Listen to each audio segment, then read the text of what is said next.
3, 2, 1. Action. Well,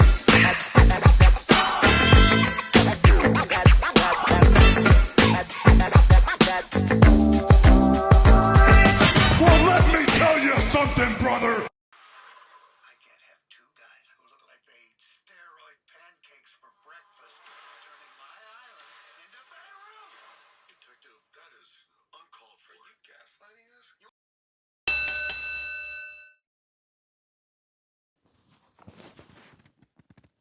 Hello there. The Wrecking Crew just hit Amazon Prime.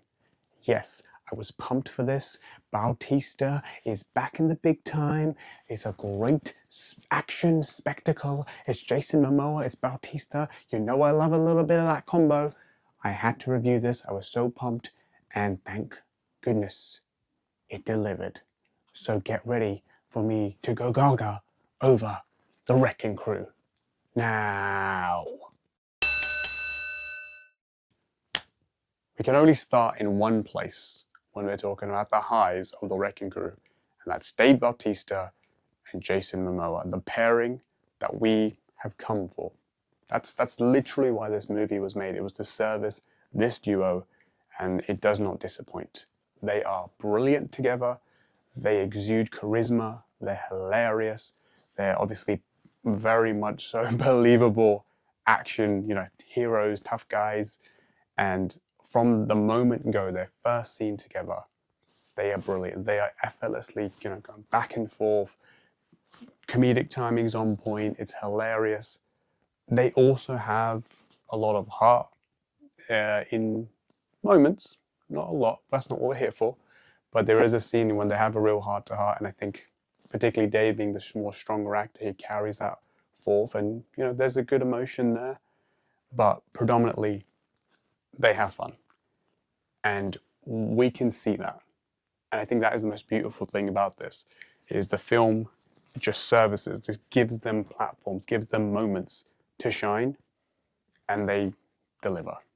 And I think a perfect example of this, I think two prime examples are, when they're getting berated by the police chief, and they're just kind of awkwardly quipping back about the police chief's comments, and it's just, you can tell they're having fun. It's stupid, it's silly, but it's great.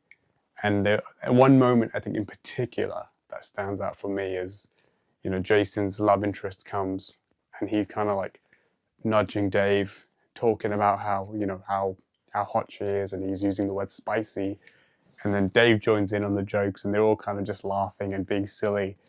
And that moment there is, you just see them having a ball, and as an audience, that's so much fun. And it's what this film is. It's fun. And those two are just, wonderful, wonderful pairing. And if that's what you come for, it delivers big time. Another thing that I love about The Wrecking Crew, it's something that maybe not everyone will appreciate, but I think it really enhances a lot of the scenes, particularly the action scenes, which is the use of setting. They do a wonderful job at picking kind of these unique settings, unique locations, unique places for action scenes, for first meetings. So, for example, Dave and Jason's characters, they both meet at a funeral. So when they're having their little pissing contest, it's in this incredibly awkward and inappropriate time. The action scenes, there's a nice use of, silence, and, while the villain is quietly, patiently swimming, and in the background we see Jason Momoa wreaking havoc and just beating up a bunch of guys. The tonal changes, the tonal contrasts are brilliant. I think it's a very intelligent way that they've enhanced and made the scenes and just a lot of moments a lot more engaging and a lot more fun. And I think it allows the film to flow in a nice way. And I think the simplicity is escalated. It's better because we know what's going to happen, but as wonderful storytellers do, they don't give it to us in the way we expect it. And that's what I think, real subtle thing, but it really, really adds a lot. And finally, the action scenes are absolutely standout. They are wonderful, wonderful, I think from start to finish, I think every action scene, particularly the opening, it starts with an absolute bang with Jason Momoa, and again, the setting, the location, wonderful contrast. Yakuza gang trying to kill Jason's character, and he's just in the toilet having a piss at his house, and almost looks like he's drunk.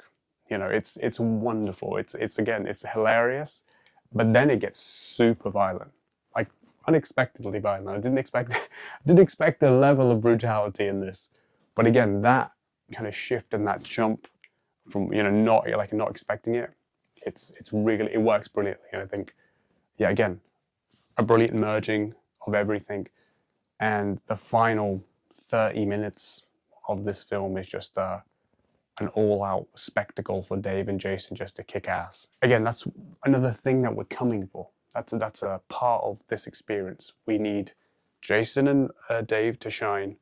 We need great action. We have both. Bang, job done.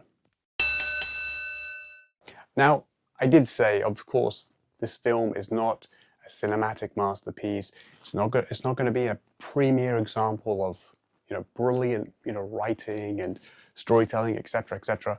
That's not what it's there for. However, I will argue that there were moments that, of course, got interfered with, servicing Dave and Jason and the flow of the film a little bit. I think it's 2 hours, but I think like more of a 90-minute runtime could have been far more effective.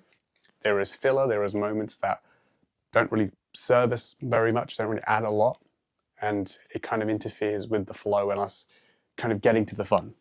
So I think, yeah, a tighter script could have been, more effective.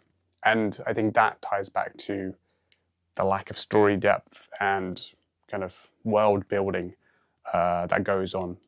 Things just randomly happen, and there's not always a lot of connection between the characters and the events. Particularly like the midpoint where there's a bit of conflict. The actions that occur don't really connect to, like, the brothers, or Jason's actions don't really connect to anything Dave said or did. So it, like I said, it feels a bit disjointed. And had there been a slight more refinement on some of those things, I think there would have been a better flow. And again, it would have just serviced the story and the stars better. It doesn't have to be perfect. We're not expecting that in this type of film, and I don't expect anything grand and a huge innovative way of thinking for such a film. I don't want that necessarily, but I think, yeah, a little bit of refinement, it definitely could have added a lot more, and taken it to a whole new level, really could have. But that being said, it does what it needs to do. Like I said earlier, primetime action, Dave Bautista, Jason Momoa, delivering on all cylinders, having a ball. Yeah, it's perfect. It's perfect for, in many ways, for what it needs to be, what it wants to be. And you will have, if you go in with the right mentality, you will have an absolute ball. You will have great fun. It is, like I said, the perfect popcorn film, and a film that I don't think we get a lot of nowadays. Like, this was a classic 80s, 90s kind of staple. Now, perhaps with streaming, this could be a new thing, and I hope the foundations have been set, and I think this is worthy of continuation.